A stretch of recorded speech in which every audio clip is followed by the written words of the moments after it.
Welcome back. In this video, we are going to take care of spawning enemies, and therefore I'm going to create a new script.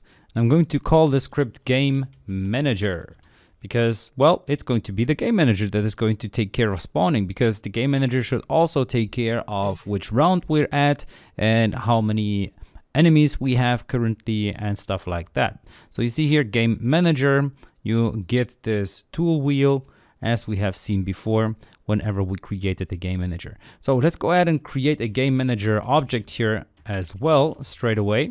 And let's drag this, well, let's first of all reset this position and let's drag the game manager in there. Okay, so now we will have a game manager in our game. That's always good. And now we can go ahead and take care of the script.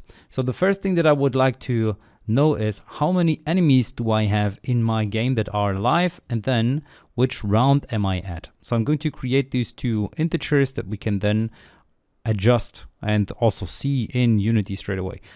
Of course, you could have also made it serializable here for it to be available and made it private, but I think this will be fine.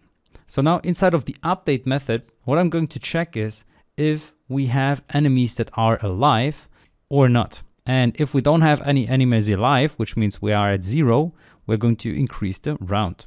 So at the beginning, we're at round 0. At the beginning, we're at 0 enemies that are alive. So that means in the first iteration of this update method, this will be executed and the round will be increased. So what do we want to do once we increase the round? Well, we want to call the next wave. So let's create a method that will take care of calling the next wave. And I'm going to call this method next wave, and we will need to pass the round to it. So public void next wave with the round. Now, of course, we want to spawn the enemies at random locations. So let's go ahead and make sure that we get the spawn points in our game manager script. So this will be an array of game objects. I'm going to call this one spawn points. So now what I want to do is inside of my next wave, I want to randomly spawn an enemy. Well, an enemy at a random location out of those spawn points that we have. And we've seen how to do that before, so I'm just going to paste the code in here where I'm getting the spawn points length, and I take one of the spawn points randomly between 0 and the length of the spawn points using random.range. So this will now be the spawn point at which I want to generate a new enemy. So what kind of enemy do I want to create? Well, it's always the same, right? We need to know which game object we want to use. And I'm going to use the enemy prefab because that's the point where I want to generate the enemy. Now that we have the location and we have the enemy that we want to spawn, let's go ahead and actually spawn the enemy. And therefore, we can go ahead and use the instantiate method.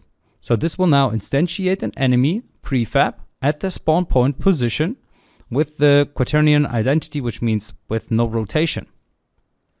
So now, once we've done that, a new enemy will be created. So we need to make sure that we increase the enemies that are alive with the next wave here. But now that would only create one enemy. But this next wave should create as many enemies as we have rounds. At least that's the plan that I have here. So we need to run a for loop here, which will start at 0, and that will check the length of rounds that we have. So how many rounds did we have so far, and increment this by 1. So this should happen for the amount of rounds we have played so far. So the next wave, let's say at the beginning, is at round 1. So we're going to spawn 1 enemy. In the second round, we will have 2 enemies and so forth. So now let's just make sure that we're actually calling our next wave here with the round that we're at. Otherwise, nothing would happen, right? So we prepared all of this beautiful code, but it's never going to be called if we don't call it here. Okay, so every time that the enemies alive are at 0, the round should be increased. So the round should be incremented.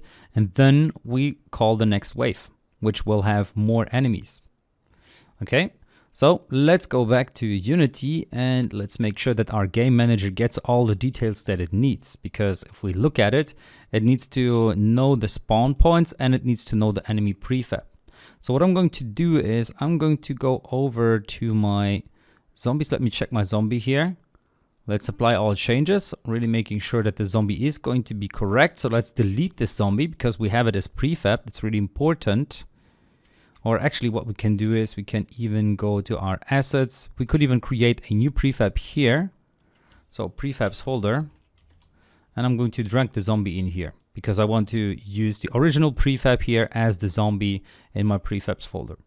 Okay, and now inside of my game manager, let me drag this zombie in there as the enemy prefab.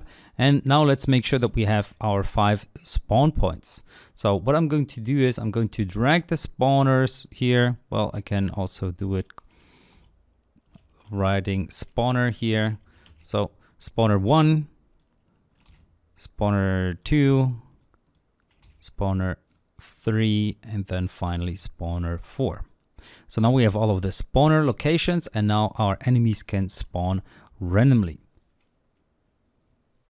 And now, by the way, let me get rid of this default zombie that we have here. Let me save the scene and let's start the game. So let's see if we can actually find an enemy in our game. There he is. Whoa, damn, this dude is running after me. So let me kill it, or try to kill it before it kills me. And as you have seen before, I really suck at this game, and I'm not sure whether our settings are correct for the size of the enemy, so we will need to change that. So now we have a little problem. So I killed the enemy, but it's never actually noticing, well, our game is never noticing that we don't have any enemies in the game anymore, because this enemies alive here is never set to 0 once we shoot an enemy. So let's fix that in the next video, because we need to make sure that this is going to be triggered in order to trigger the next round. So see you there.